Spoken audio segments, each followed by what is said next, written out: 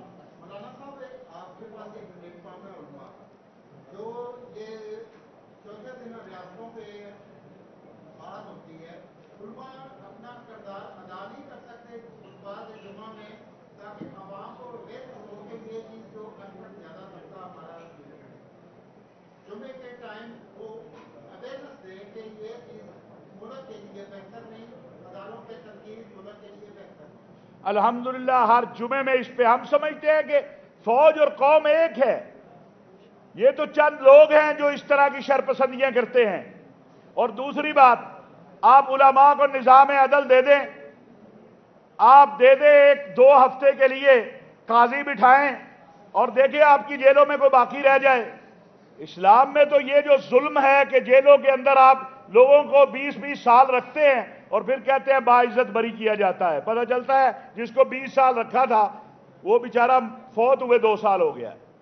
تو علماء تو اپنا کردار ادا کر رہے ہیں. آج بھی ساروں کو ہم جمع کرتے ہیں، اکٹھا کرتے ہیں، اور انشاءاللہ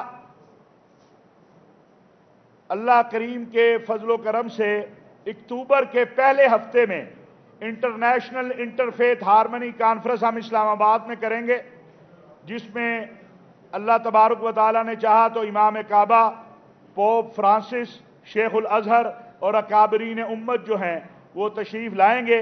تھوڑا سا ہم اس میں دیکھیں گے الیکشن کے حوالے سے کہ ان ایام میں نہ ہوں، اور اگر اکتوبر میں الیکشن ہوئے تو پھر انشاءاللہ نومبر میں یہ کانفرنس اسلام آباد کنونشن سینٹر میں منعقد ہوگی. آپ نے ریاست مدینہ کی بات کی تو پی ٹی آئی کے دور میں بھی ریاست مدینہ کا بڑا زور دیتے تھے، اور جو موجودہ حکومت آئی ہے اس نے بھی یہ کہا کہ ریاست مدینہ میں لوگوں کو انصاف نہیں ملا، جو نعرہ لگایا تھا وہ تو کوشش کرتے رہے ہیں پی ٹی آئی والے. اب تو موجودہ حکومت نے مہنگائی کا اتنا برہان کر دیا تو غریب کو 2 وقت کی روٹی نہیں ملی، تو پھر کہاں پہ ہے یہ؟ دیکھیں ہم کہتے ہیں یہ مطالبہ کہ ریاست مدینہ بنے، نفاذ شریعت ہو، نظام خلافت راشدہ ہے، یہ کوئی بری بات نہیں ہے. لیکن افسوس یہ ہے کہ ہم نے اس وقت، یہ میں آج آپ کو بتا دوں کہ اس وقت اسلامی نظریاتی کونسل کا وفد عمران خان صاحب سے ملا اور ہم نے انہیں بتایا کہ ہم نے تمام پیپر ورک کر رکھا ہے متبادل نظام کے لیے. انہوں نے وعدہ کیا باقاعدہ اور وزیر قانون سے کہا کہ اس کے اوپر قانون سازی شروع کریں، لیکن وہ نہ ہو سکی.